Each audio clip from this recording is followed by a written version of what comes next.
I'm going to talk about a new chapter, that is discounted cash flow valuation. Okay, what do you mean by discounted cash flow valuation, everyone? The point is, good morning, everyone. Am I audible? Okay, when we talk about this topic of discounted cash flow valuation, we have cash flows. For the example, in the 1, 2, 3, 4, in the 4 years, I'm going to get 10,000, 20, 80, and 34. 4 different cash flows. But do you think the value of the money remains the same over the period of time? It doesn't. The reason is, if we start putting money today, we do the compounding. Interest on interest, after 5 years, it increases. But when you are here, you want to come back. That is not compounding. While going forward, you multiply it. While coming back, you divide. So this is discounting.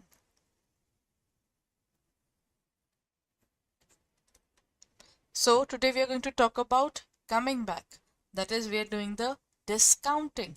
In cash flow position, since the value doesn't remain the same over the period of time, it is required that we respect the part that the discounted cash flow will vary from the present value. The present value of the things and this part will never be the same. ठीक है ना? Since the value will never be the same, then what will we do?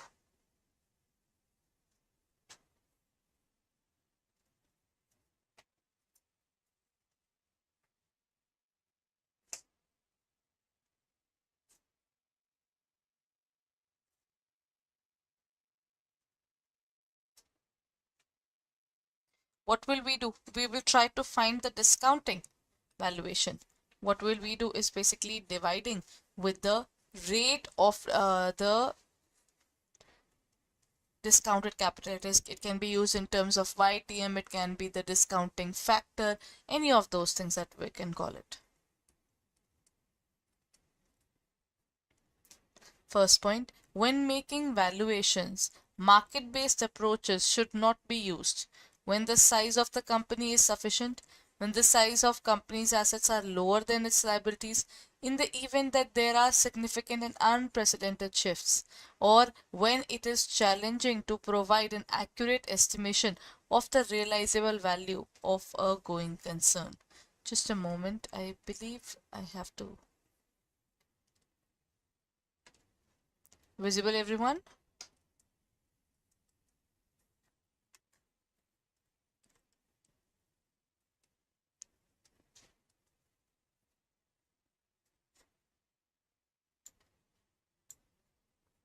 Market-based valuations should not be used when the market is too fluctuating now, then it's not worth it, because the answer that you will get would be too temporary in nature.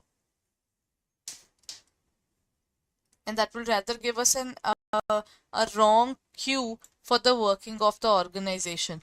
And that can lead to a very grave situation because they are looking at the positivities that can come up.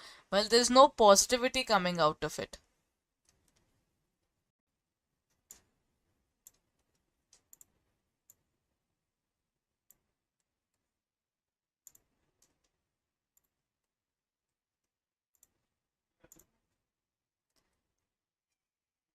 Next point.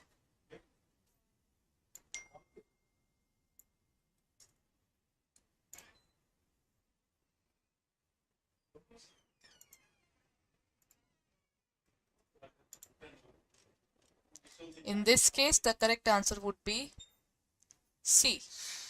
No. In the event there are significant and unprecedented shifts in the market price. If the market price is not reliable due to dynamic changes, it is not worth it and not even correct to use it that way. Acha, next point. It says the discounted cash flow method of valuation is based on discount for future that is anticipated and is likely to be earned, the company's valuation, anticipated cash flow along with discount rates or company's potential for earnings.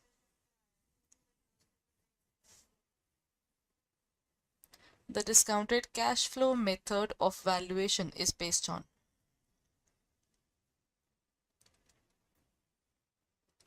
It is based upon anticipated cash flows, isn't it?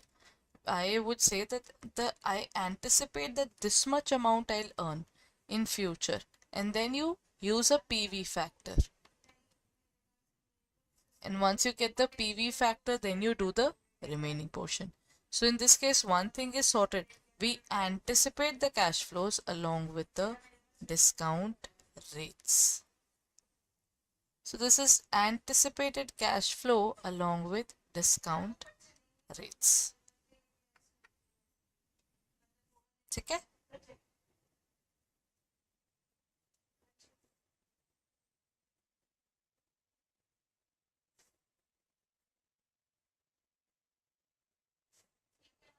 So discounted cash rates would be used in order to find out.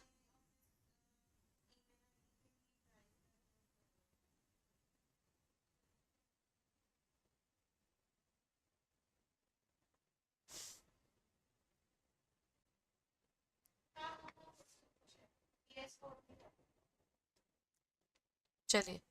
Now let's move on.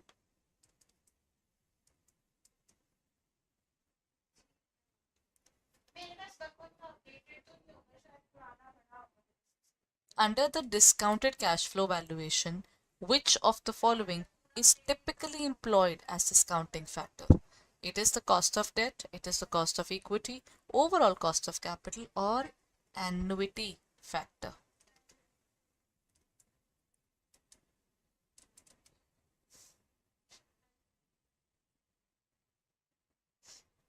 In terms of this, they use weighted average cost of capital to find out overall cost of capital. How do they find it? First of all, they take weight of equity into cost of equity. If there's preference as well, weight of preference is into cost of preference plus weight of debt multiplied by cost of debt.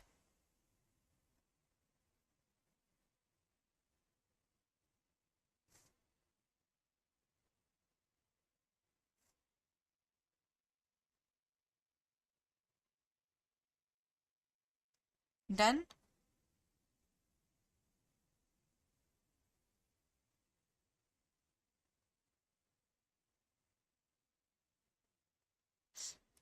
This is the weighted average cost of capital which is calculated. Normally we do this in module B. In module C we talk about their details. What do we exactly include? What do we exactly say? All those things.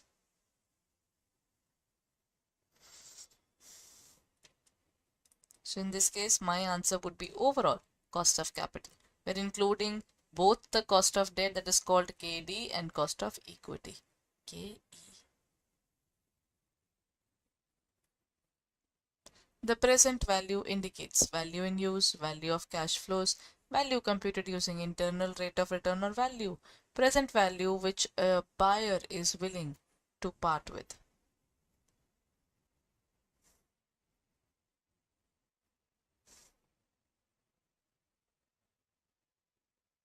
Present value is the value of the future cash flows today. Okay? This is the value that is something that we will receive in future, and this is the value which I can say would be valued in such a way that it is expected to come in future, and we would like to know its present value. Whatever we'll receive after 2 years, 5 years, 8 years, what's the value of it today?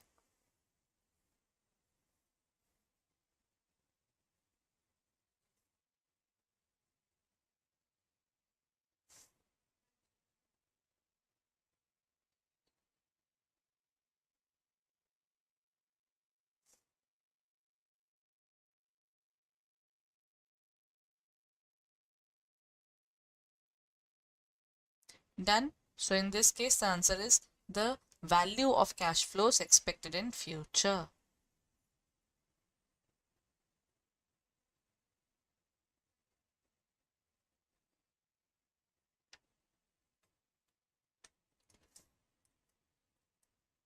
Done?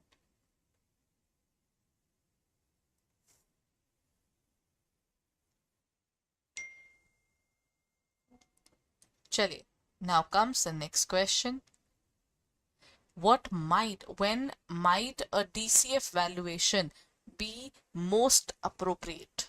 When will it be most appropriate, everyone?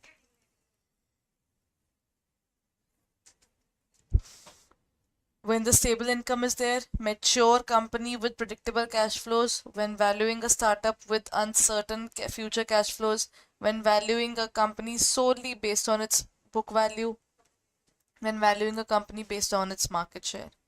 When the DCF is most appropriate, everyone. I would say when the organization is trying to find out its predictable cash flows, that this is what we expect to receive in the future time, है ना? Because book value, cash flow is market share, these are different things altogether. And if it is uncertain, why would I do the homework of it checking its feasibility? If it is certain, then it's a different scenario. But if it is already uncertain, why would I do so much of hard work?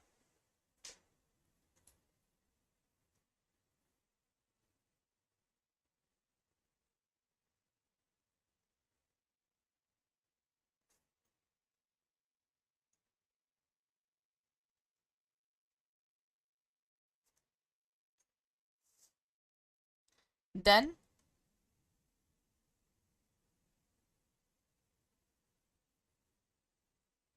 So in this case, it has to be the certainty in the cash flows, which are certain. You already know about their certainty. And along with that, it is stable. Only then the valuation study is something that is good, na? Otherwise, if it is not good, then why would we do it?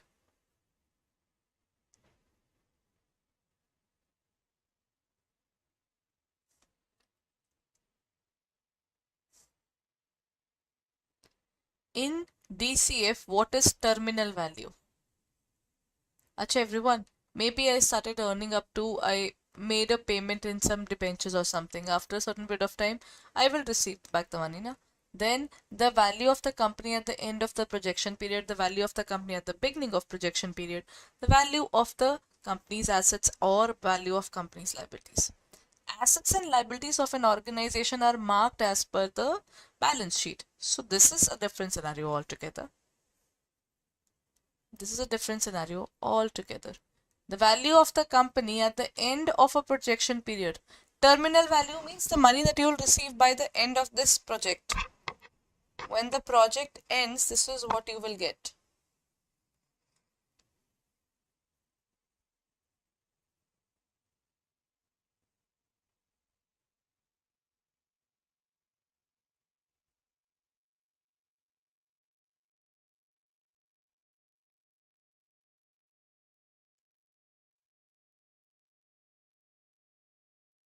Done? So what would be the answer?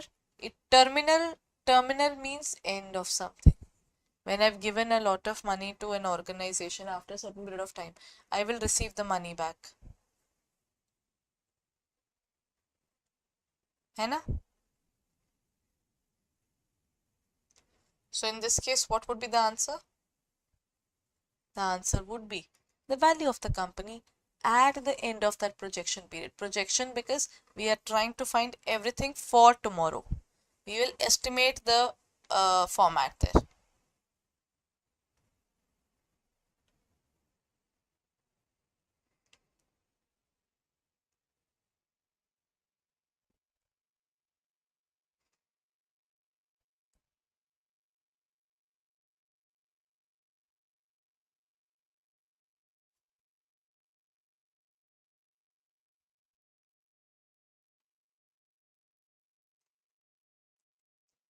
Next point. Which of the following does not influence the calculation of discounted risk-free rate, expected inflation, historical cash flows, or equity risk premium? What is it, that particular thing which will not affect?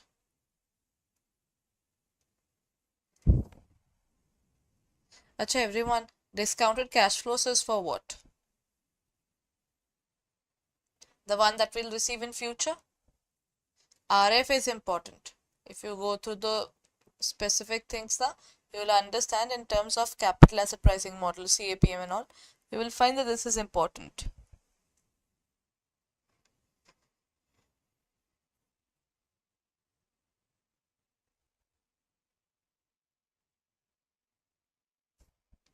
Next is expected inflation rate. That will not be the point 2 because that is also required. This will be expected. So this is future already. है ना?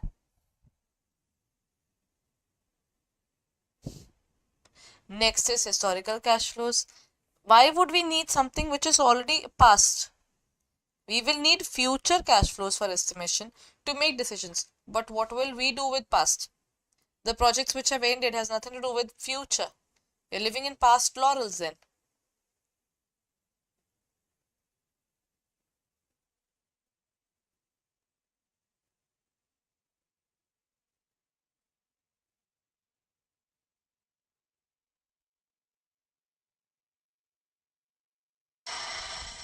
Done? So in this case, only one wrong answer is there, that is historical cash flows.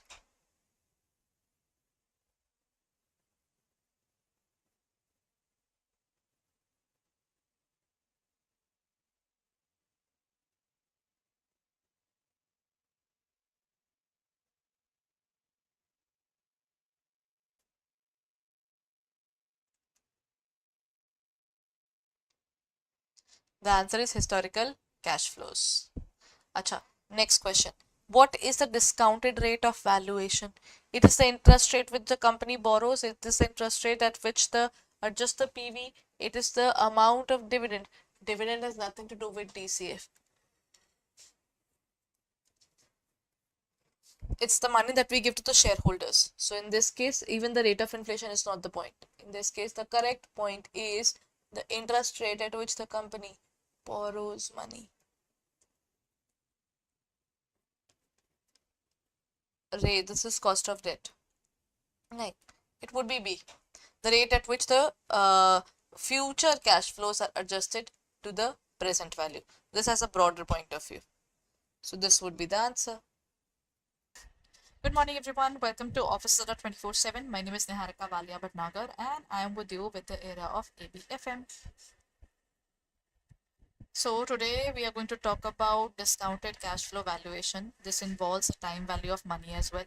How does it involve time value of money, everyone? It involves the area of time value of money because what happens is if I say that I am working on a particular course, I'm working on a particular project on which I'll be receiving money over the period of time, not today, not tomorrow, but over the period of time, I'm going to receive some money. So when I'm going to receive some money over the period of time, I need to know the discounted value of the same. Now, why do I need the discounted value? Because without the discounted value, how will I find? I say that after 3 years, I'm getting 10,000. What is the value of that 10,000 today has to be known to me now. Isn't it? That is under discounted cash flow valuation. Under this, they say, basic concepts that we did in terms of JIB. Yeah? We did this in terms of JIB where we did something like in terms of capital budgeting. Okay. Do you remember? We used to say that if I have to get some money in future, that is based upon P 1 plus R raised to power N. What does this mean? When we are trying to find a future value, we are compounding, we multiply, है ना? We move on. Now in this case, we are not finding what we are getting in future. We know that every single year, 1 year, 2 year, 3, there's a certain amount coming up. That means we know the future value. How will you find the present then? How will you be able to find the present then? We can find the present by coming back. That is what they call as discounting. ठीक है ना? That is what we call as discounting. So in this case, what we call in this area is discounting is basically coming back to the present. So in this case, can we say if I look at this, we don't know the present value. Discounted cash flow means we are trying to find the present value. How do we find the present value? It is future value divided by 1 plus R raised to power n. This is the formula that we are using, everyone. Done? So based upon this formula, we work accordingly. Let's move on and talk about the next point there. Acha, based upon this comes the first question. Capital budgeting deals with long-term, short-term decisions, both A and B, neither A nor B. Go ahead and answer, everyone. And if you like this session, please go ahead and share it. And at the same time, don't forget to subscribe our channel.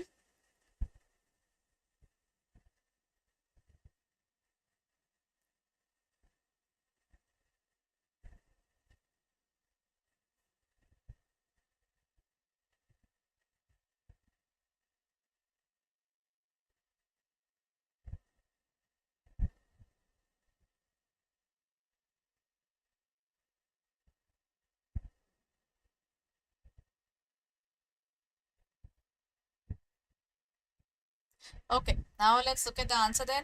When we talk about capital budgeting, it doesn't talk about present situation. I'm talking about 1 year down the line, 2 years, 3 years, 4 years. So in this case, it's actually a long-term decision, not a short-term one.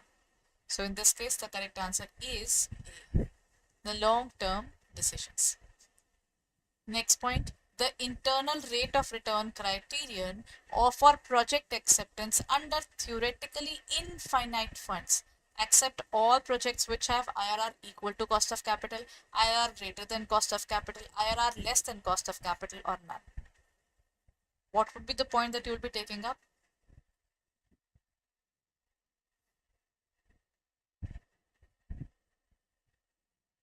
In terms of IRR, it is that situation where NPV is equal to 0. That's the formula for IRR. Okay. And what would be the answer according to this?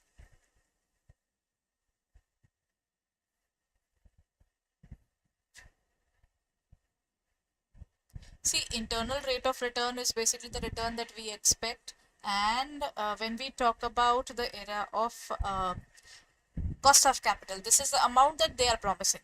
If our expectation is more, right, then we won't accept it. I won't accept something which is in terms of what they are giving me is less and what I want is more. Then I'll be disappointed with them and I'll be like, no, I don't want to give money to you at all. I will give money to anybody only if the IRR, the internal rate of return, you will do this when your IRR is greater than the cost of capital. Okay? In this case, the correct answer would be IRR greater than the cost of capital. When we are giving more rather than what we were expecting. A project is accepted when NPV is greater than 0, IRR will be greater than cost of capital, profitability index will be greater than unity or any of the above. There are three different methods when we talk about discounted cash flow. Under discounted, we have three methods. First is NPV, net present value. Second is IRR. Third is profitability index. All these are using it. Along with this is one more, that is discounted payback. Under NPV, we find the values of tomorrow. What would be the value today? So we are eliminating the interest portion, getting the value today. Then in terms of IRR, we have to find what they can provide us. IRR. Profitability index says write your total initial inflows. You take up all the inflows which are discounted. Discounted inflows divided by your initial investment. If this is greater than 1, go ahead and accept. If it is less than 1, just reject it. Okay? This is if it is greater than 1. That means if you are putting 1 rupee and getting 1 rupee back, it's not worth it. If you get more than 1 rupee, then it's worth it. So in profitability index, it comes out to be true. As already told, IRR will be greater than the cost of capital, then we'll accept. NPV has to be positive. It should be more than 0. In terms of 0, it would be like if I invest 10 rupees and I get 10 rupees. It's not worth it. It's better that if I invest 10, I get 30, I get 20, I get more than that. So in this case, the project is accepted when any of the above things can happen. Next point, everyone. Which of the following statements are false? Oh, I'm sorry. Just adding up the options for you.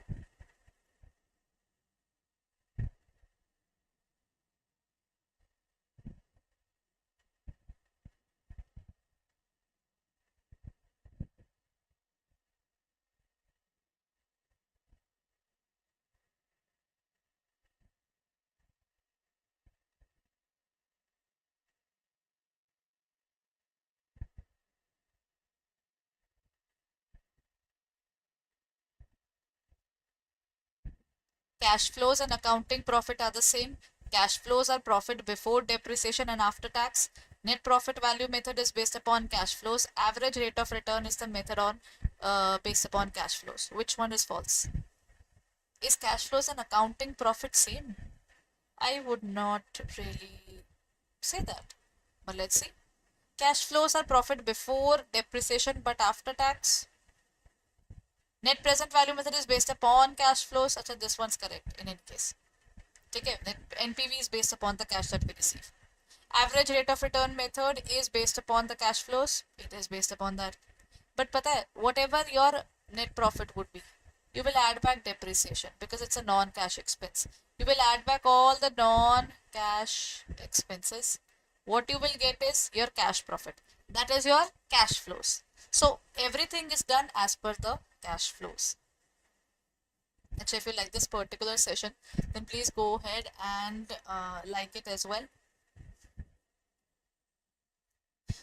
Then comes the next point, that is average rate of return method is based on cash flows. Okay, hold on.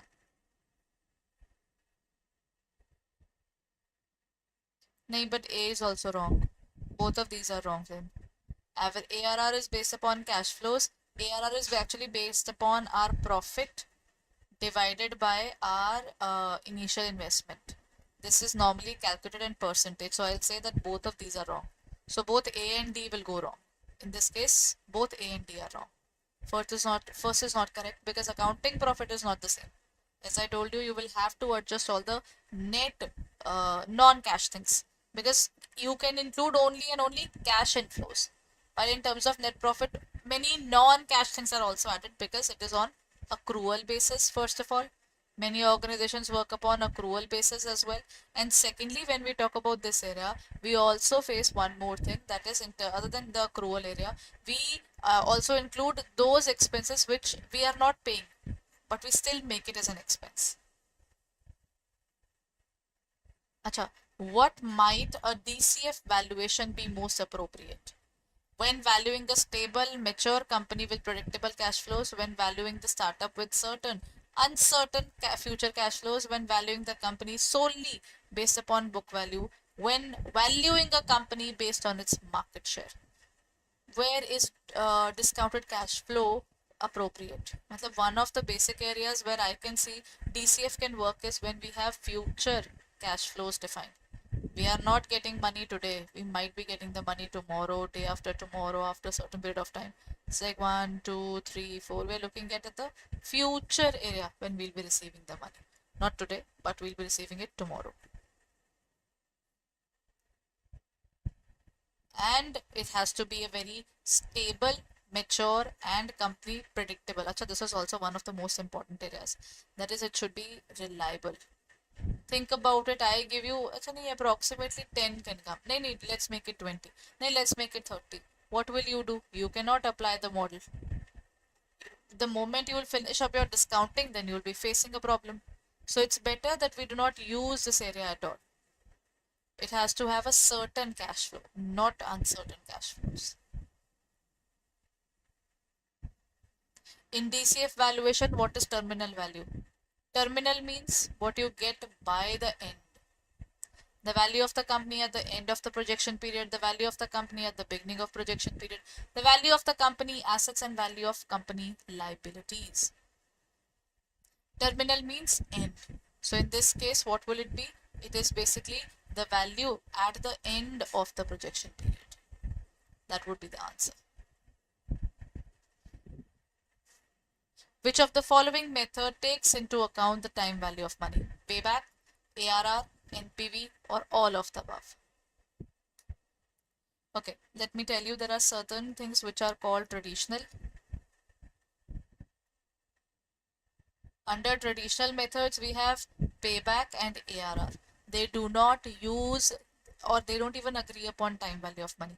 That is why they are called traditional methods. Under the modern methods, which includes NPV, IRR, discounted payback, profitability index, that is considering time value of money. That means it involves DCF, discounted cash flows.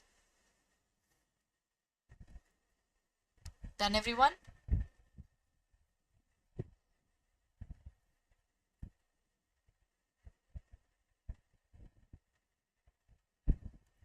is net present value. Evaluation of capital budgeting proposals is based on cash flows because cash flows are easy to calculate. Cash flows are suggested by SEBI. Cash is more important than profit or none of the above. I won't say cash flows are easy to calculate. And even SEBI doesn't say that way. SEBI doesn't talk about the capital budgeting. That's an internal decision of the organization. So I would say both of these are definitely wrong. So what's right then? Cash is more important than profit. That is true. The cash that you are receiving is very much important and it is more important than your profit.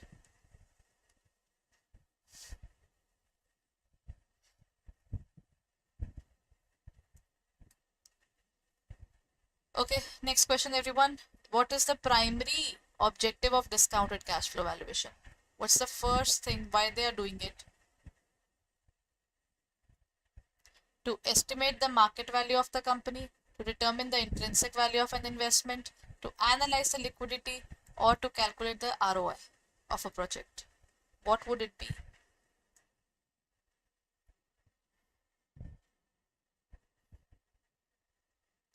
See, DCF is important.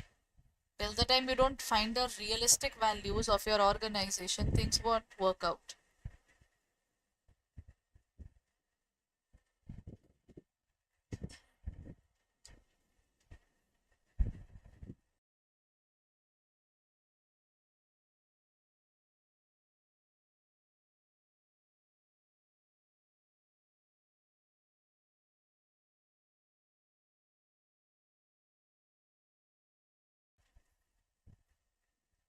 When we talk about discounted cash flow valuation, it is talking about the valuation or realization of funds, whatever we'll realize over the period of time.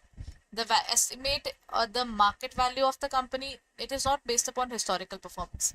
It is based upon what we'll receive in future. And ROI is also something which I'll say this is also a traditional method. Return on investment is also a traditional method. So whatever has future would be conducted here. Nothing of the past would be included in this. Only the ones which is related to the future will be added to it.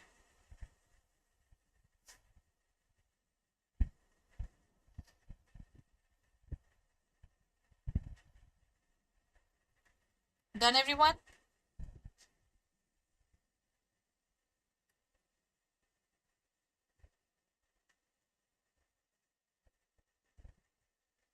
Okay. Going good, Ravi sir?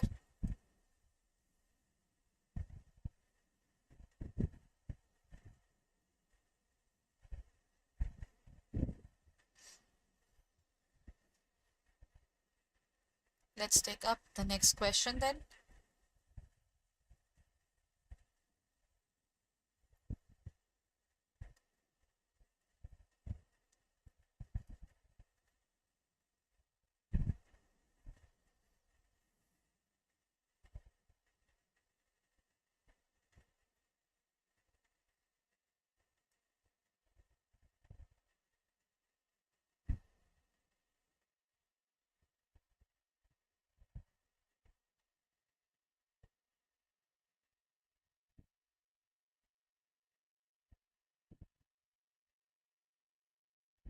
Let's take up the next question now.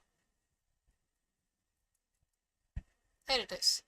What is the limitation of DCF, everyone? It is based solely on historical data? No. It does not consider the time value of money. It considers. Good morning, Ashish sir. It considers it. It relies on the accurate future cash flows projections. It may be sensitive to changes in discount rate. I would say it relies on something which is certain. Okay? It may be sensitive to discount rate changes as well. When we talk about the discount rate changes, first of all, always remember cash flows should be something which we are at least sure about. We are looking forward to this is the amount that we can have. And when we talk about the sensitivity, if your discount rating factor is 10%, then the value will come out to be different. At 12%, it will vary. At 14%, it will vary further. So it will keep on changing. Acha, the next question. The last question for the day.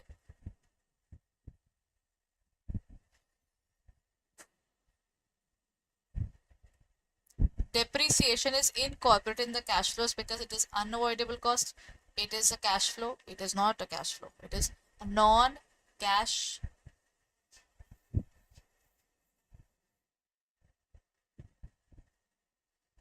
expense. So in this case, what would be the answer?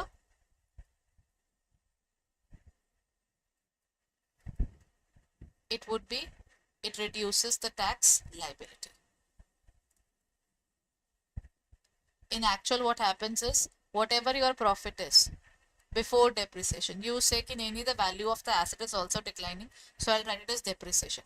That will give you profit after tax, profit after depreciation, and whatever your depreciation would be, then you remove tax out of it. It comes after you're paying the depreciation. So this is where we call it profit after tax, which is basically relieved because of depreciation. So in this case, it reduces the tax liability. Welcome to Office 24/7. My name is Niharika Valia Bhatnagar and I am with you with the area of ABFM. Today we'll be talking about the area of ABFM from the point of view of mergers and acquisitions. Acha, what do you mean by merger? Mergers and acquisitions can be defined as something in which we are talking about the business in such a way that it relates to the area of merging two organizations. Maybe they are restructuring themselves. They feel that it is better that we reconsider our capitals. We try to expand it further. That is something which we define as mergers. Acha, in mergers, what happens is there is one particular company A, one particular company B, they are merging. So what happens is new company is formed. New company will also provide share to the previous shareholder. Na? The previous shareholder will not work for free. He will not be coming to this organization if he has to pay again. And what is the purpose of creating a new company if you are not taking up the old people while taking all their assets together? All their liabilities are taken over. That would be wrong. So what would they be doing in this case? We will be talking about, first is merger. Two companies coming together is called a merger. Then we have acquisition. That means we are purchasing the other company. And then is restructuring, when we are changing the structure of the organization altogether. So that's what we can define in terms of this area. Done, everyone? Let's come to the first question. Which of the following statements is correct? In a reverse merger, a smaller company acquires a still smaller company. Does this happen? The term reverse itself is saying that what is exactly the term to be considered. Okay, then they say in a reverse merger, a smaller company acquires a larger company.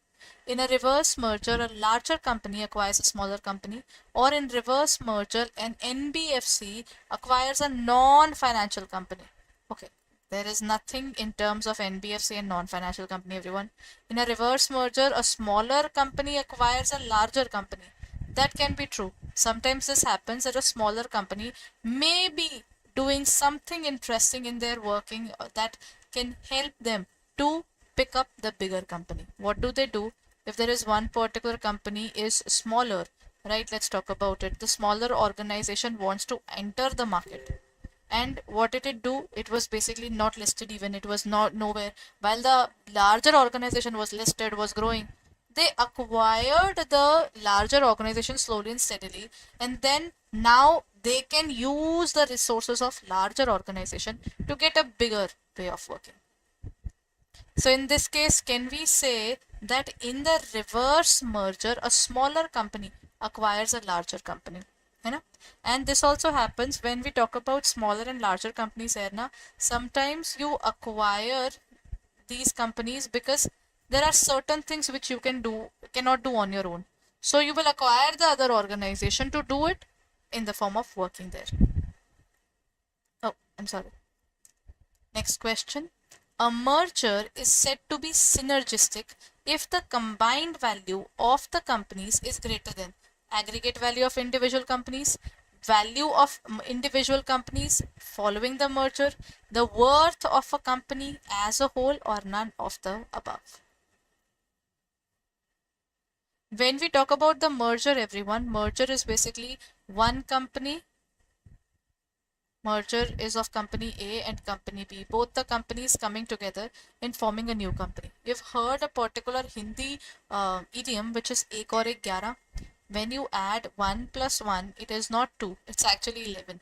Because they say the coordination increases it to that level that the things which were not earlier possible are now possible today. A merger is to be synergistic if the combined value, aggregate value of individual companies before the merger. So we are trying to have the value in which we are having, we want to reach to a value which is greater than the previous one. Why would we combine with another company which is not helping us? Values of individual companies following the merger, the worth of the company as a whole, or none. Okay, worth of a company as a whole can be looked forward to, but this is basically a comparison of what you had earlier and what you have today. So in this case, it is basically going to be A only. This is the value of total company. This is their individual value, not together, separate, but we're talking about their individual values. So we're talking about their individual values where they're trying to survive in the market, right? By coming up together, forming a particular merger, so that wherever earlier they were competitors, now they are parties to contract.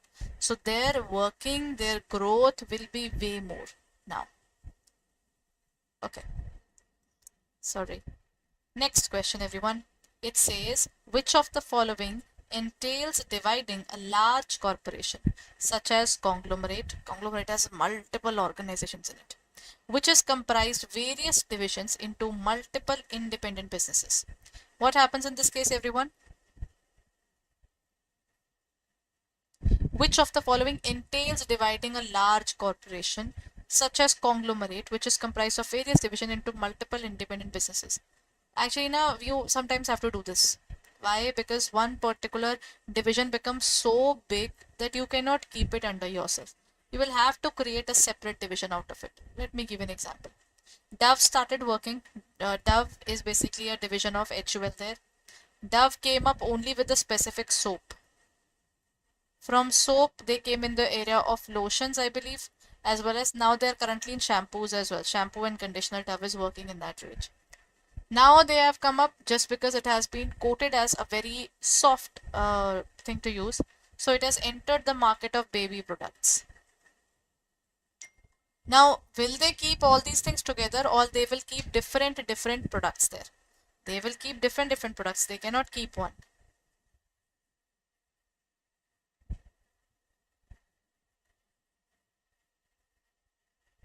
Done?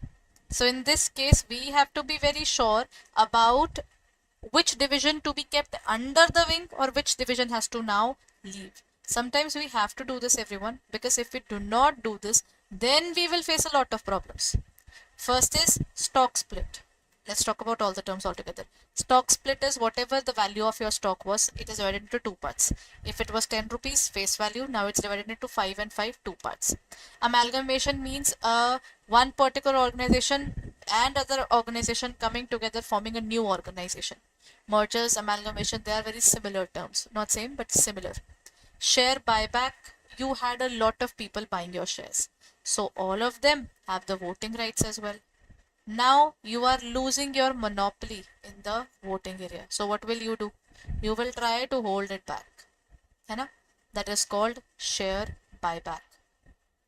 Under share buyback, what are we doing? Under share buyback, we are buying the shares from the public, increasing our controlling power, or I would say voting rights again, so that decision making is not lost.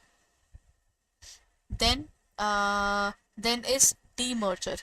Demerger is from a bigger company, a chunk of smaller company comes out which wants to be independent, who doesn't want to work under the wing of the main organization. Are we getting the answer there? I believe. right? I think I was going through one particular example that was related to Tata. Tata had Titan, and from Titan they came up with Raga, they came up with Fast Track. Now they came up with different divisions altogether because all divisions started working well. So they had to look forward to it. That is demerger. From the bigger organization, they take out a chunk of the smaller organization so that this also becomes a company and operates on its own. It doesn't work under the main organization, right? So I'm trying to cover not only the basic topic but also from the point of view of entire concept altogether. Acha everyone, what kind of merger takes place when two companies whose lines of business are completely unrelated to one another and have nothing in common but decide to join forces? Horizontal, conglomerate, amalgamation, and vertical. What would it be? What kind of merger takes place when two companies whose lines of business are completely unrelated, they are not related at all, but they have decided to merge because they want to enter into each other's market? There are certain markets which I feel that is totally different from my market. For example, I am someone who is in the electronic market and I decided to enter the food market. So I would try to buy and have a contact with another food market company and will try to merge with them so that I can have a better view. Doesn't this particular thing matter? It does. That is, we can specify that this will be conglomerate actually. This is conglomerate. The answer is this. Vertical integration is what Reliance did. Mr. Dhirubhai Ambani was working in one particular field. He said, what kind of raw material is required? Acha, let's buy that particular thing. Let's start that manufacturing. What kind of raw material is required? Let's acquire the next one. What kind of raw material? They have started buying the previous raw material suppliers. And they ultimately had the entire chain from raw material to the ultimate consumer based goods. So all the industrial goods they started making on their own. So in this case, the answer will come out to be conglomerate. Then horizontal integration, amalgamation, and vertical integration. Vertical is this part, horizontal means the organizations which are sitting with me at the same level, my competitors. Done everyone? Oh, sorry. Done?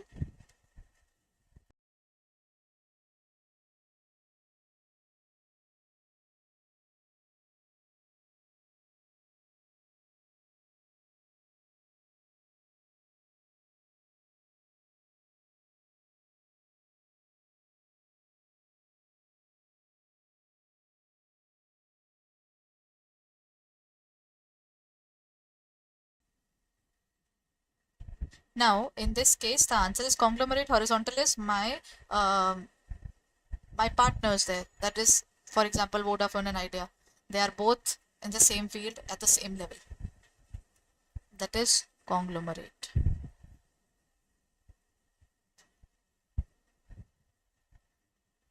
Acha, what is the purpose of due diligence in the context of mergers and acquisitions? When you're trying to acquire another organization, you have to show due diligence. No? This is done to investigate potential legal issues with the target company, to assess the financial and operational health to target company, to negotiate the terms of acquisition, to market the merger to shareholder.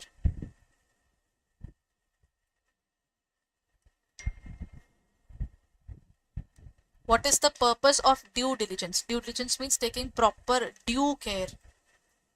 See, the point is during mergers and acquisitions, most of the organizations, there are many organizations which tend to get into frauds. So what do we do about it when we get into these frauds and all? So we have to make sure that both the companies which are coming together, they are not facing any problem. We are doing it to assess the financial and operational health of the target company. Whatever the target companies, we want the operational health of that organization to be good. So we'll try to have that, to assess the financial and operational health of the target company. Done? Okay. Acha everyone, the next point is quite interesting, and Pata, this has been repeated in the particular book a lot. This says, which of the following best describes the leveraged buyout? What do you mean by leveraged buyout, everyone? What do you mean by leveraged? Okay. Leveraged. Leveraged is basically something that we take from someone else. That means it is levered. Okay. An acquisition financed primarily through debt. An acquisition financed, levered. Okay. Before moving on, I'll be talking about levered after after I have finished with this particular concept first. An acquisition involving multiple companies merging together. An acquisition involving a government takeover of a company. These are the four options.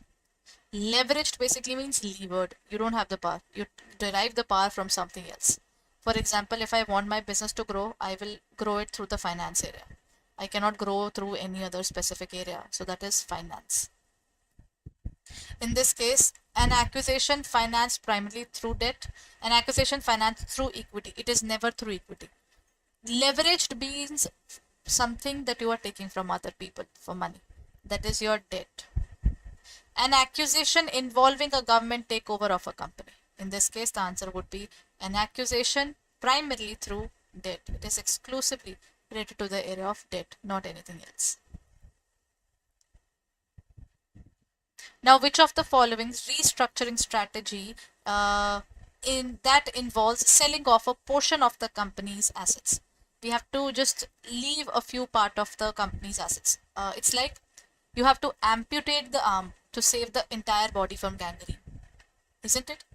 When the organization is facing any threat from the competitors, you have to let go of the most valuables at times to make sure that the company survives. Otherwise, they will take over the entire organization.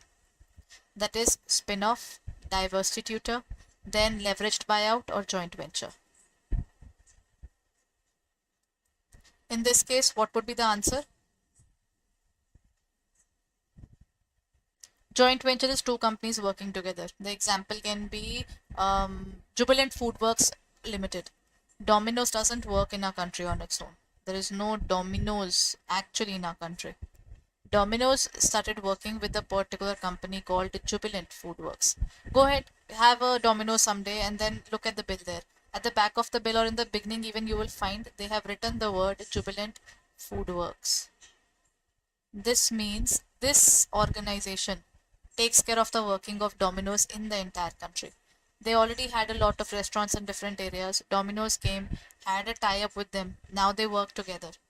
Domino's originally is not sitting here, but is working through Jubilant. That is joint venture. Their partnership exists. Hai? So this is not related to the area of selling off. Leveraged buyout is basically buying the other organization. You are not selling off. Is it spin-off? Another organization coming out of it, or diversity? The correct answer is diversity. Sometimes you just have to just take out the chunk of it so that you can work upon the remaining organization. Somehow, even the loss-making areas have to be removed as well to make sure that we survive in the market. Acha, in a hostile takeover, who is actually the initiator of the acquisition? Hostile takeover is that slowly and steadily they took over the entire organization aggressively. This is normally, that is something that I've seen in USA. This happens a lot. One particular company takes over the other company very aggressively and leaves the other company totally helpless. The target company's management takes over this, the acquiring company, neutral party or government. Hostile simply says it's very rude. Definitely a negative term. So what is happening? The government doesn't do it. A neutral third party will be an arbitrator. They don't do it as well. The company which is trying to acquire the other organization. That is, we are having an acquiring company and then we have a target company. Okay, na? So in this case, the acquiring company is going to acquire the target company. So in this case, the correct answer is the acquiring company. Let's look at the next question. What is the primary goal of merger? Is it to maximize shareholder wealth?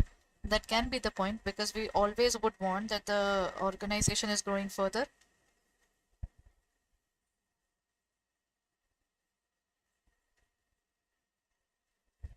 Eliminating competition.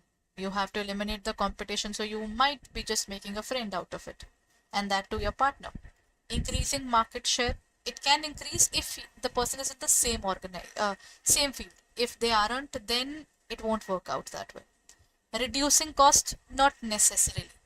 Reducing cost is basically to increase the scale of operations. We are increasing the scale of operations, then it is good. Otherwise, it's not. So reducing cost is not the point there at all. The other three can be the one. But among them, which one is the most important one, everyone? See, we would look forward towards merger if we see that there is any benefit coming out of it. If there is no benefit coming out of it, we will not try to have this, isn't it? So we would look forward towards this area only when we are looking at this particular target based thing, that is a target company acquiring the other company. This thing can be done only if this is helpful for the organizations altogether, isn't it? I would like to take over some other company only when I see there is a potential in the organization. If there is not, then the organization can be very troublesome because you are investing in some other organization. So in this case, can we say that maximizing the shareholder wealth can be the point, or eliminating competition? Eliminating competition is also there. For example, Vodafone did that. Vodafone did that while acquiring Idea. Actually, not acquiring, both the companies came together, as Airtel is still surviving, not thriving, but surviving. Jio is actually blooming right now. This organization is still covering a lot of area of the market. Then Airtel covers a lot of this market already. It has a market leadership already. So both of these organizations are still surviving. What about Vodafone and Idea? Both were badly hit, and they came a situation where both of them went down the drain. Both had a lot of losses. So both of these companies combined and formed a particular organization named VI. Now VI works in this particular region, I would say, in our country, they are working as VI together, and that is how they are at least able to save themselves. I won't say they are growing further, but they were able to save themselves. There came a situation where both the companies together, the VI had hardly, I think I was reading a specific article, it had a very less time, 40-45 days, otherwise it would have been over. But somehow they saved the company.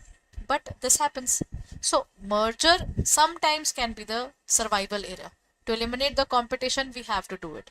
It can be to increase your market share because both of you might be having a good share in the market. But when we talk about primary goal, primary is always maximizing the wealth of the customer. What we do here is, our company is going good, other company is going good, we will give share. Now the new company formed is AB. Now I will give the share of new organization to the shareholder. He gets only a new share. His asset is changing. He is not selling something, he is not buying something. So there is no tax on him. But earlier he was holding the share of maybe A, maybe B. Now he is holding the share of AB. We are maximizing the shareholders' wealth in this case. Okay? That's the purpose of this entire scenario. Done. So when we talk about A and B there, both the companies coming together and forming it. In terms of shareholder wealth, this is not only in this area, but the entire financial area is talking about this only. There are two main goals. Even if you go through the previous topics that we are done with now, the main goal is always increasing the shareholder wealth, but along with one more thing. What is it? That is to increase the profit. Some philosophers say if you increase your profit, you can already increase your shareholders' wealth, which is relatively true as well. If I get more money in the pocket, I can share more. If I have less money in the pocket, how will I share it further? I need to have money in my pocket now, otherwise I won't be able to survive at all. I need to have good money so that I can share good money with people. So it is based upon shareholder wealth as well as the area of profit. Done? Acha, next point, which party is typically responsible? Acha, we are done with this question. For conducting due diligence in merger or acquisition. The target company, the one which is trying to buy. Acquiring, the target company is the one which you are trying to buy. You have a target upon it. Acquiring means purchasing. Acquisition and mergers are different in this case only. This is acquiring. Neutral third party can be an arbitrator, right? We talked about this as well. So the correct answer was actually the acquiring company in this case, right? Okay. Before I end the session, let's talk about merger, acquisition, and then last is restructuring.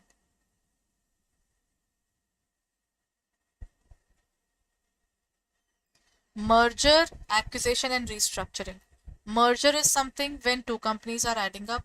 Acquisition is purchasing the other company, and restructuring is, I would say, it's just something which is like a plastic surgery of the organization, changing the face of it, changing the structure of capital.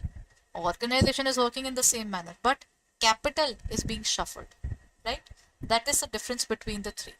All of these three are allowed in our country. All these three are happening in our country, not only in our country, but at the international level also. Okay, done. Thank you. Okay, so let's begin with the class. Audible clearly now? Thank you so much, Avan sir. So today I'm going to talk about deal structuring and financial strategies. Now, what are these deal structuring things? Okay, I might be buying your organization and I might be looking forward to it. Ki, Acha, can I give you shares or shall I pay you in money? Right? Sorted. Kar diya. Done? So when we talk about the entire scenario, deal structuring is the last chapter of module C. So after we are completed with module C, then we'll start with the last module, that is module D. I hope you have been following me. I have covered most of the, module A was completely done, module B was completely done, module C is almost done now, and then we'll move towards module D, and then we will have complete marathons, mini marathons, so that we can prepare well for this examination. ABFM has one of the major reasons which is making it difficult, that is the hardcore conceptual area that it has brought in.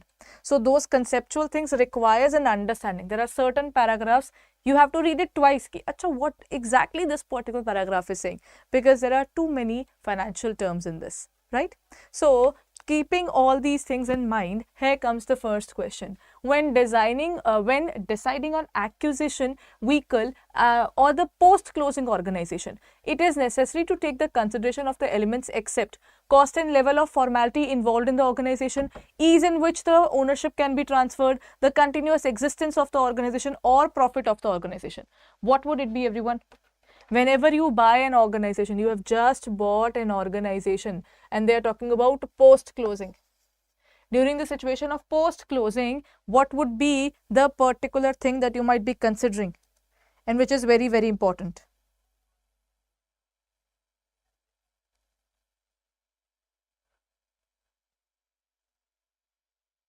What is that specific thing which is very, very important?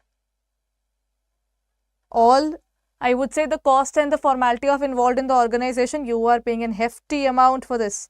So obviously, this is a particular situation where you would say, ki, this amount is super duper important.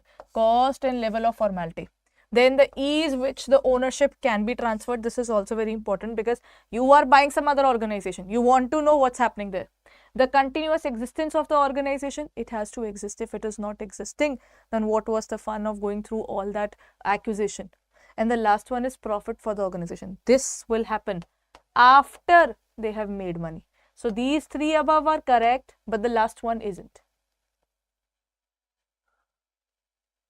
So the answer in this question is profit for the organization. That is D. Done? Next part. Which of the following is correct? Among the following, which one is correct? When the primary form of payment for acquisition is acquirer stock, the transaction is exemption from tax. Transaction may be subjected to exemption if the shareholders of the target company receive something other than the acquirer's stock in exchange of their shares. When the primary form of payment for the shares is acquirer stock, the transaction is partially tax from taxation. Okay, the point is, if I in case of amalgamation, not taking anything else, because in terms of amalgamation, there are certain exemptions. I had bought, there were two companies, A and B, right? They decided to become AB. After the merger, it has now become AB. Now, when we are looking at AB, everyone, what is happening with AB? In terms of AB, A shareholders are now a shareholder of AB, then B's shareholder are also a part of AB. Now, what did they get? They are not selling their shares. Their shares are just exchanged. Earlier, they had shares of A, now they have shares of AB. When only this thing is happening, not even a single rupee is given to these people, then it is not taxable. The moment you make a payment, it becomes taxable. Partially taxable till the time it is partial payment. When there is complete payment, capital gains of Income Tax Act 1961 is basically attracted to it. Then it starts with the particular section of section 45 of Income Tax Act 1961. So this is where the entire income tax comes into the view. And it will say you are acquiring an organization. If it's just an exchange, we do not put tax on it. But the moment there is a movement of other than shares, that is the moment when we are going to tax it. We're going to put tax on it. Okay? So in this case, the correct answer would be, there is only one point correct. It is exempt from tax only if you are getting stock. Stock here is not goods. It is actually the securities. Okay na? Done everyone? Acha, another question. This question says the non-equity consideration for acquisition of a company is bootstrap, share or trading on equity. Bootstrap is using your own money to keep you floated in the market. Shares is securities. Trading on equity is sometimes we do not opt. It sounds like we are having equity, but it's like not opting for equity because equity costs us voting power. Why would we lose voting power? So it's way better that we do not lose our power. We just go for boot. This is the non-equity consideration that they are receiving is called boot. Small, minute financial terms, but plays a very important role. Okay, here comes the section under section 47 subsection 6 of the Income Tax Act 1961. Assertion is capital gain arising from the transfer of assets by the amalgamating company to the Indian amalgamated company is exempted from tax. Reason: transfer will not be regarded as a transfer for the purpose of capital gains.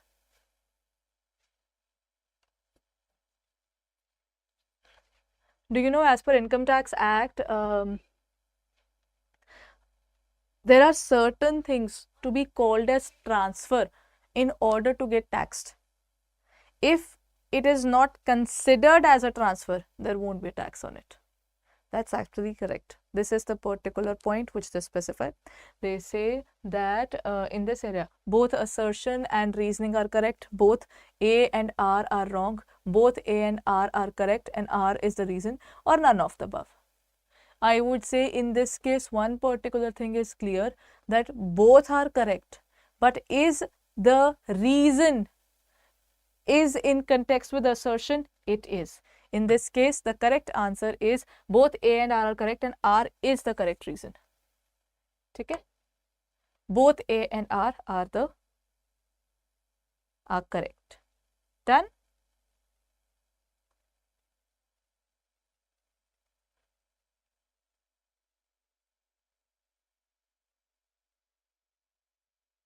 Chaliye, moving on to the next question. Which section of Income Tax Act 1961 deals with the tax implication of amalgamation?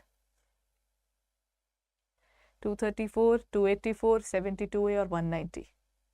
Achha, when we talk about 234, 284, these are going with the area of appeals and all. When we come to section 72A, this is related to the area of amalgamation.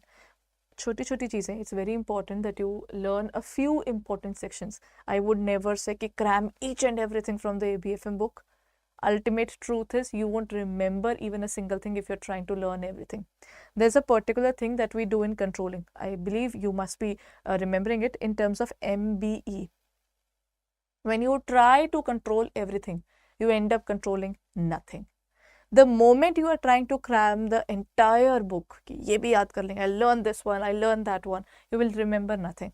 But if you remember the core points and understand the other conceptual areas, you will never be losing it. Because one of the bad ways of learning is that people believe that it's better to cram.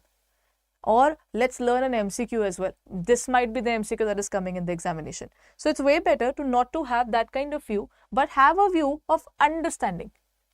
The section 72A is related to the area of amalgamation. Acha, now comes under section 72A, what is it? Under section 72A, what is the condition for carrying forward and set off of accumulated losses and unabsorbed depreciation in case of amalgamation? What is it? First is continuity of business. Second is discontinuity of business. Third is ignoring business operations. Fourth is change of business domain.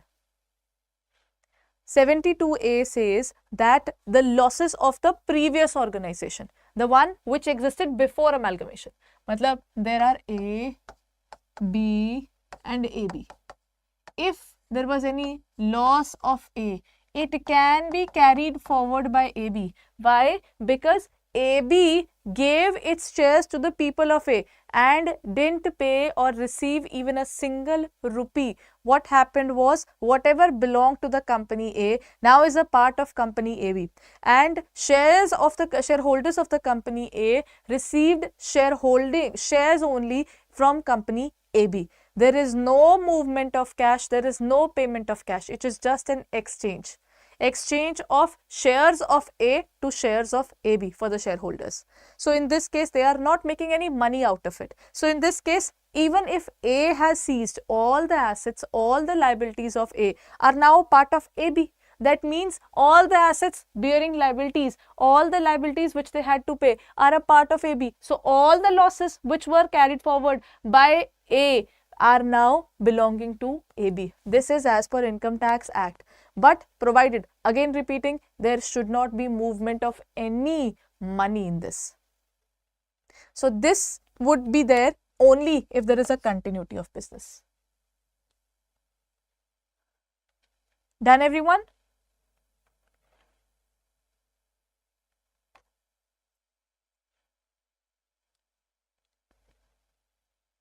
That is continuity. Next question. Under section 72, in the amalgamation, there is one point there. In the amalgamation, what is the treatment of shareholding of the amalgamating company? The one which is, okay, there are two companies, two set of companies. One is A, one is B, one is AB. है ना? This is amalgamating. Both of these are amalgamating companies, while this one is amalgamated company. Found the difference, everyone? Now we are going to talk about amalgamating. है ना? Receives shares from the amalgamated company, receives cash compensation only, receives tax liabilities, or receives no benefits. If they receive nothing, why would you give over your entire company for nothing? That is something which no business will do. So in this case, one thing is for sure, this doesn't happen, this doesn't happen. And if you receive cash compensation, then it is taxable under section 47 of Income Tax Act 1961. We just studied about that. So in this case, there was only one thing. You get shares. You had shares of company A. I am a shareholder of A. As soon as I came to know, now it is becoming AB. Now I am going to ask what is going to happen. They'll say, nothing, ma'am. You earlier had shares of A now. You get shares of AB now. I said, that's it. They said, that's it. Whatever belonged to A now belongs to AB. All the shareholders have become a part of AB now. And we are fine with it. You know, if I'm not getting any money, why would there be a tax? The tax comes when there is an income. Now there is no income, so there is no income tax. Next question. What is the specified period within which the amalgamation should be completed for tax benefits to be applied under section 42A? 3 years from approval, 2, 1 or 5? You get approval for amalgamation. After getting the approval, what would you do?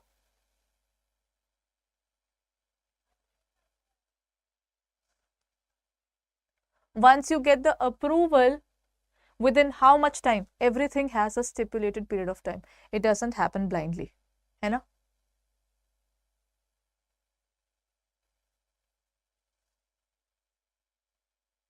The time period within which this should be over is basically 2 years.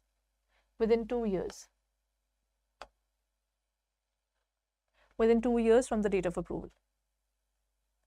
Next question.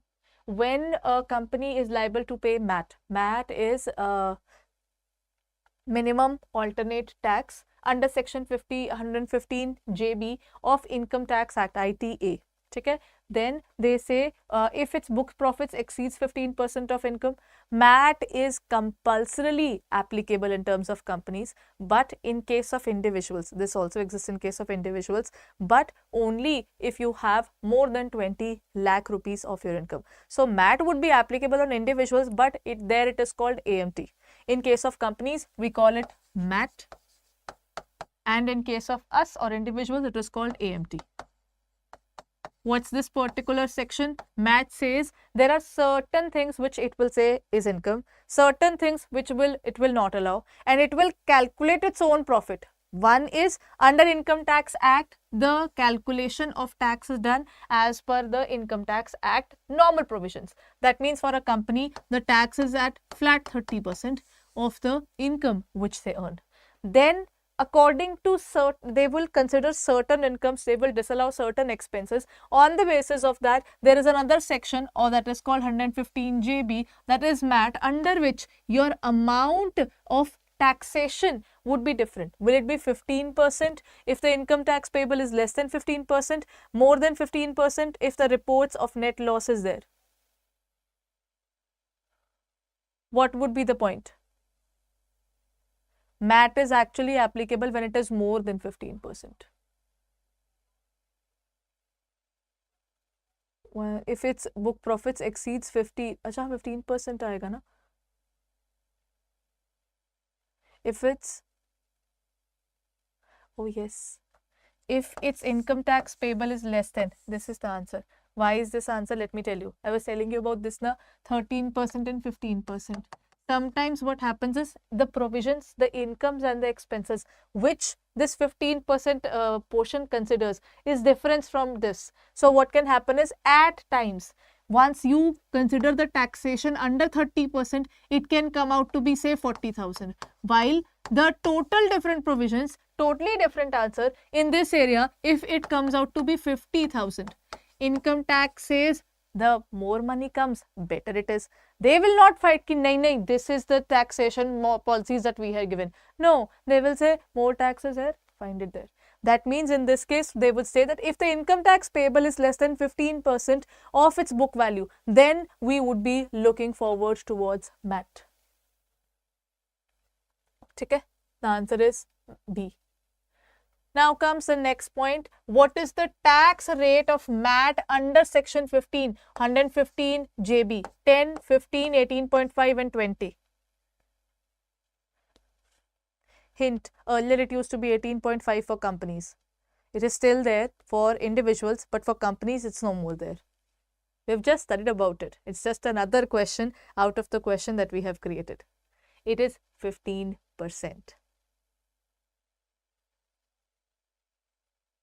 Done, everyone? Chale? Okay, moving on to the next point. The answer is 15%. This is for companies, not for us. Next question, everyone. What aspect of the domestic merger and acquisition transactions might be covered under section 47 of the Income Tax Act in case of disputes? Now, there are tax disputes. then what will happen? Compliance with accounting standards during the merger of process, treatment of goodwill in the books of amalgamated or demerged company, exemption related to the amalgamation and demerger as provided by the section 47 of the Income Tax Act. Acha, last portion is hidden. Just a moment. Visible right now? D. The legal structure of the resulting after merger, demerger or merger.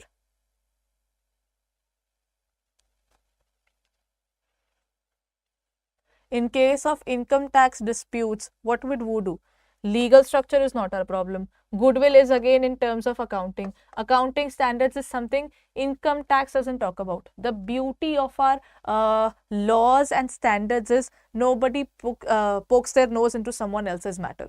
This is clarity which they have maintained. If this is your area, I am not going to intervene in your area at all. This is one thing that they have made sure. So in this case, they are worried about only the tax exemptions. Income Tax Act is not going to ask you about the accounting standards.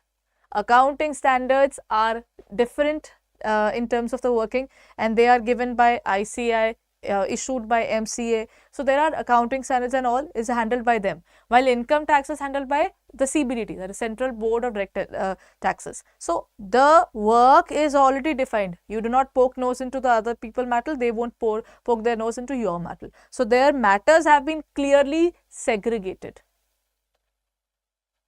Okay, next point. In a domestic merger and acquisition, which when might part consideration be paid to shareholders of the demerged company. When will you pay? When the demerged company is a non-profit organization, when the demerged company is a government company, it's a private company. When the demerged company's shareholders have a specific right to receive part consideration only. What would be the position when you will get a part consideration? See, what kind of company will never determine whether you will receive the part consideration or not.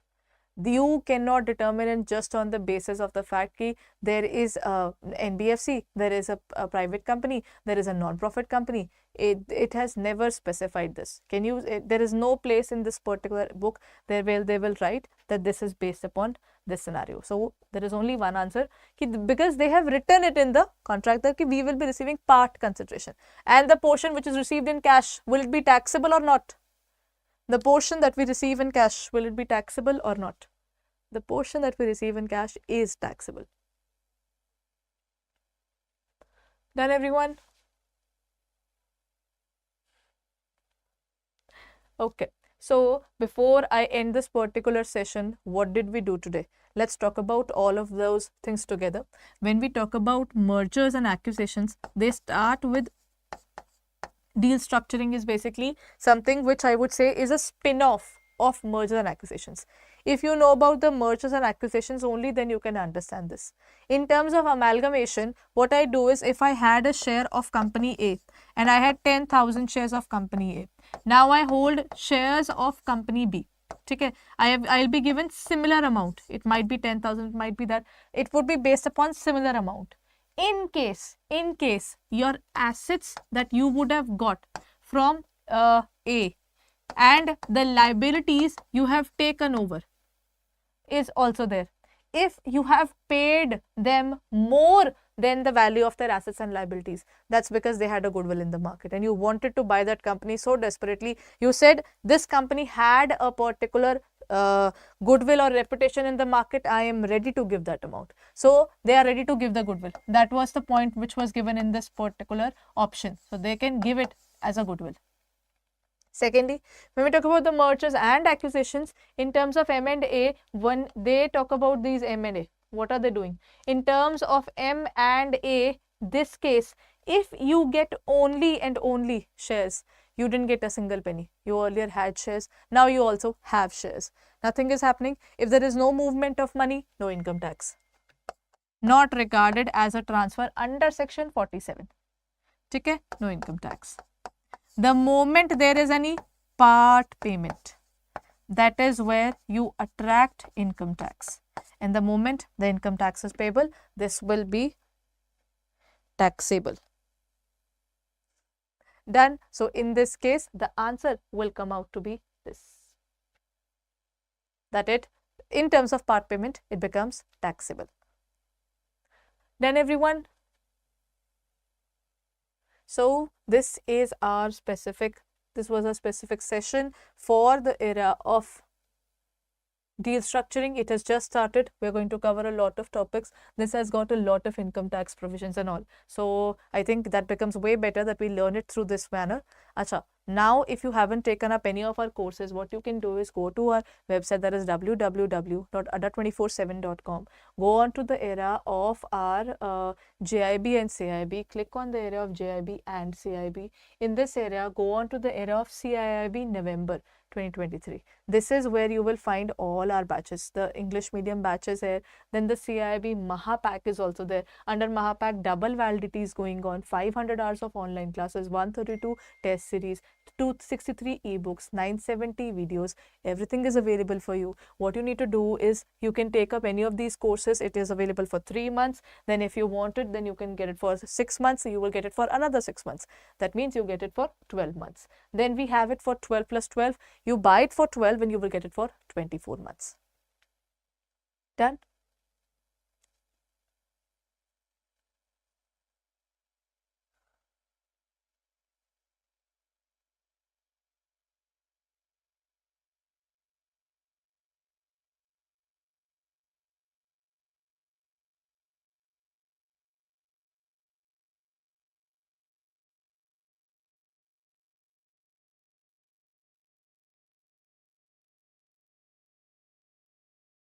Done?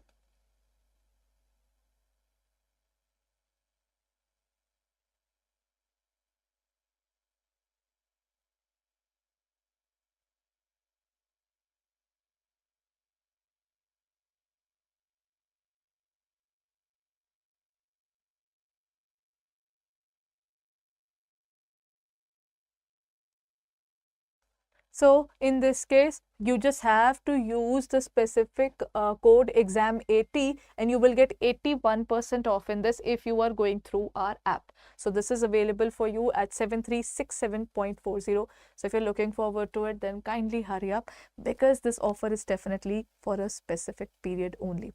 This is our Mahapack, and in the Mahapack, what are you getting? All these things are already available. This includes multiple batches. That means the previous batches which had been done, the current batches which are going on, the future batches will also be available till the time you have the validity. Along with that, you not only get English medium, you also get bilingual. You're not only getting the regular classes, you're also getting all the 5 optional subjects, elective subjects. Along with the elective subjects, you are also getting our revision batches which would be coming up just after this. So there is no end to it when it comes to our Mahapack. It has got all these things, mega marathons, the Maha marathons as well as the mini marathons, everything available.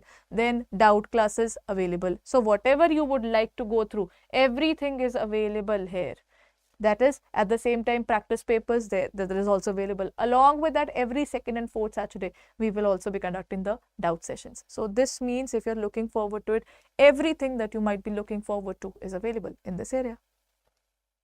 Right? So this is all about the era of CAIIB. So if you're looking forward to it, check it out on our website or on our app for further details. Chaliye, that's it for the day, everyone. I'll be meeting you tomorrow for the next sessions. So if you're looking forward to it, then kindly hurry up. The November is just about to start. That means whenever in the next 15-20 days, the last month would be starting. And at the same time, in the end of this particular month, from November, the examinations are starting. So if you're looking forward to it, you should start your preparation as early as possible because the CAIIB syllabus is quite comprehensive. Right. Chaliye, that's it for the day, everyone. Thank you.